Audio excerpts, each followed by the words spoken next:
আমার ঈমান আমাকে মন্দির পাহারা দিতে বলে না। আমার ঈমান, কথা বলেন না।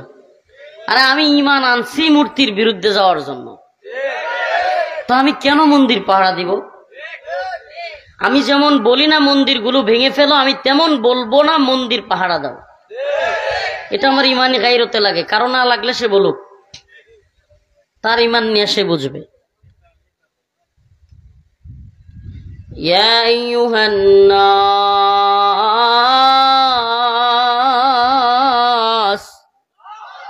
উ'বুদু রাব্বাকুমুল্লাযী খালাকাকুম والذين من قبلكم لعلكم تتقون।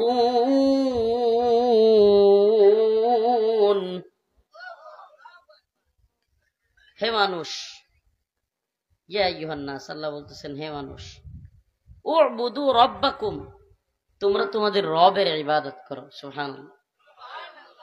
এখানে কিন্তু ইয়া আইয়ুহাল মুমিন কিংবা ইয়া আইয়ুহাল্লাযীনা আমানু এটা বলেন না আল্লাহ। ইয়া আইয়ুহাল্লাযীনা আমানু বলছেন না ইয়া আইয়ুহান নাস। তার মানে কি বোঝা যায়? সকল মানুষ, সকল মানুষ, আল্লাহর সৃষ্টি সকল মানুষকে আল্লাহ বলতেছেন কার ইবাদত করো?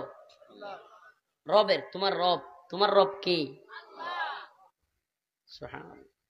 নাকি ওই বাবা, যেই বাবার পায়ে গিয়া সিজদা করে? লুকানোর সুযোগ নাই, মিথ্যা বলবার সুযোগ নাই। গুড়ায়া পেছায়া এরা যতই দার্শনিক আর মুনাফিকি চরিত্র দেখাক, এই মাজারগুলোতে পায়ের মধ্যে, বাবার পায়ের মধ্যে গিয়া কপাল লাগায়া পড়া থাকে, নাউজুবিল্লাহ। এটা সর্বজন জানা বিষয়। আচ্ছা, আমাদের লেটিরকান্দা পাগল বাড়িতে বাবার পায়ে গিয়া ছেলে মেয়ে এরা পড়ে থাকে, এটা কি কেউ জানে না? মহিলারা গিয়া গোসল কইরা কাপড় পরিবর্তন করে সব পুরুষদের সামনে, এটা কিরা জানে না?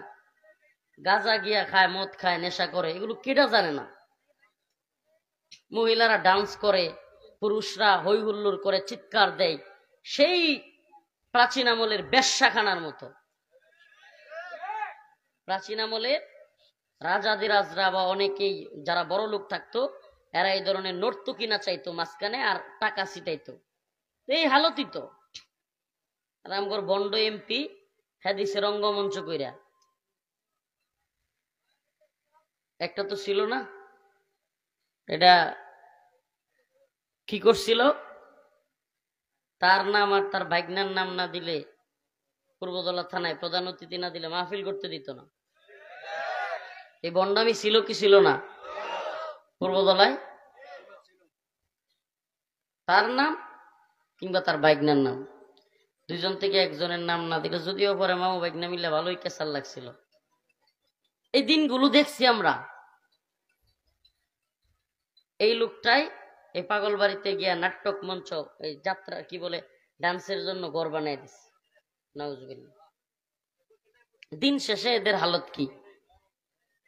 দিন শেষে যারাই শিরিক, কুফর, বিদআত এগুলোর পক্ষে দাঁড়ায়, মাজলুমদেরকে বিরুদ্ধে দাঁড়ায়, এদের হালত কি হয়? ফালা তাহসাবান্নাল্লাহা গাফিলান আম্মা ইয়ামালুজ জালিমুন ইন্নামা ইউআখিরুহুম লিয়াউমিন তাশখাসু ফীহিল আবসার মুহতিঈনা মুকনিঈ রুউসিহিম লা ইয়ারতাদ্দু ইলাইহিম তারফুহুম ওয়া আফিদাতুহুম হাওয়া। এদের অবস্থায় আল্লাহ বলতেছেন যে এদের মাথাগুলো উপরে দিয়া হাই হাই হাই হাই করে, খালি হাই হাই কি হইলো, হাই হাই কি হইলো। এদের না শাহরিয়ার কবির ধরা খাইছে, ওর মতো ব্যক্তি হেও বলে আমি জীবনে কোনোদিন ইসলামের বিরুদ্ধে যাই নাই। ফেরেশতা ধরা খায় কি হয়ে গেছে? এক বরাবর লাথি মারছে মানিককারে, ওইটাও কি কয় এখন খুব ভালো মানুষ। শুনছেন তো না? আপনারা বুঝতেছেন না, সব মাথার উপর দিয়ে যাইতেছে। লাথি যখন খাইছে ফাইটা গেছে, এখন ভালো সাজতে চায়। আজব হালত। এদেরকে নিয়ে টিটকারি মারি না, বাস্তবতা কি আল্লাহ বলছেন জালেমরা যেন আমাকে গাফেল না মনে করে, তাদের জুলুমের ব্যাপারে আমাকে কি মনে না করে, যে যতটুকু জুলুম করেছে সে ততটুকু পাবে। এই জন্য ইবাদত করব কার? সরকারের, নেতার, নেত্রীর। আপনারা দেখছেন কিনা, নূপুর শর্মা নামের এক মহিলা ভারতে আমাদের রাসূল সাল্লাল্লাহু আলাইহি সাল্লামকে নিয়ে কটূক্তি করেছিল। এই মনে আছে পিছনে যারা আছেন? শরীর খারাপ লাগতেছে, আস্তে আস্তে কইতেছে। আপনি তখন কোন এক থানায় ছাত্রলীগ কিংবা আওয়ামী লীগকে দেখছেন নূপুর শর্মা ইস্যুতে আন্দোলন করতে? সুবহানাল্লাহ। এই মালগুলো, এই লোকগুলো যখন ইসরায়েল ফিলিস্তিনে হামলা করলো, তারা ফিলিস্তিনের পক্ষে আন্দোলন শুরু করে দিচ্ছে। যাতে মাতাল তালে ঠিক। মানে কি,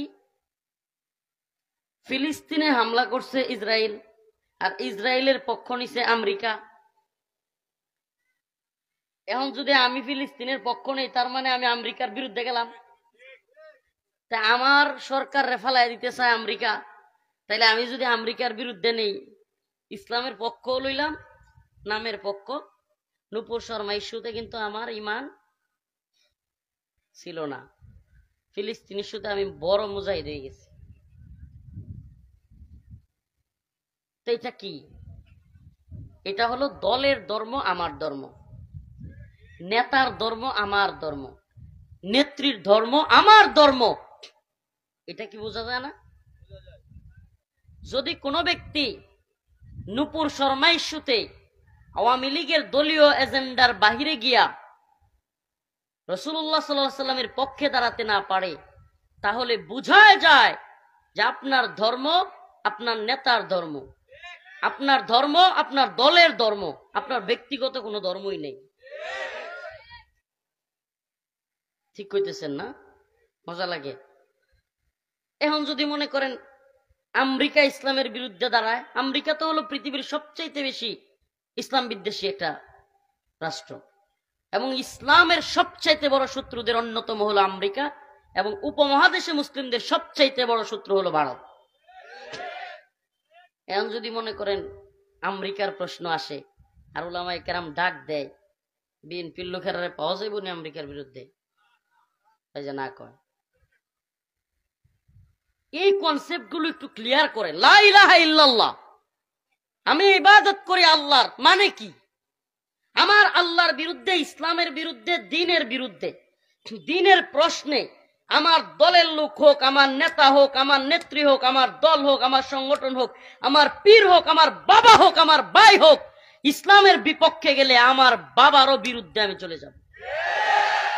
এটা না ঈমান বেটা, এটা কি? এইটা ঈমান। বুঝা যায় যে লোকটার ভিতরে কি আছে। হযরত আবু বকর রাদিয়াল্লাহু আনহু বদরের যুদ্ধে গেলেন। ওনার ছেলে বদরের যুদ্ধের পরে এসে বলছে, আব্বা আপনারা কিন্তু দেখছিলাম, কিন্তু মারি নাই। উনি বলতেছেন যে ভালো করছো, তুমি আমার সামনে আসো নাই, আমি কিন্তু তোমার ছাড়তাম না। সুবহানাল্লাহ। এটা ঈমান কুফরের মাসআলা। এটা কিসের মাসআলা? এখানে আলেমদের সমালোচনা করা বিষয় নয়, ঈমান কুফরের মাসআলায় কোন ব্যক্তি যদি শাহবাগে নাস্তিকদের পক্ষ নেয়, আমার তার বিরুদ্ধে দাঁড়াতে হবে ব্যক্তির বিরোধিতার জন্য নয়, ইসলামের পক্ষে থাকবার জন্য। কোন ব্যক্তি যদি শাহবাগে গিয়া বলে যে শাহবাগে আমি আমার জীবনের সবচাইতে পুণ্যের কাজটা করছি, এই ব্যক্তির বিষয়ে কথা বলা এটা ঈমানের দায়িত্ব, এটা ব্যক্তির সমালোচনা নয়। কোন ব্যক্তি যদি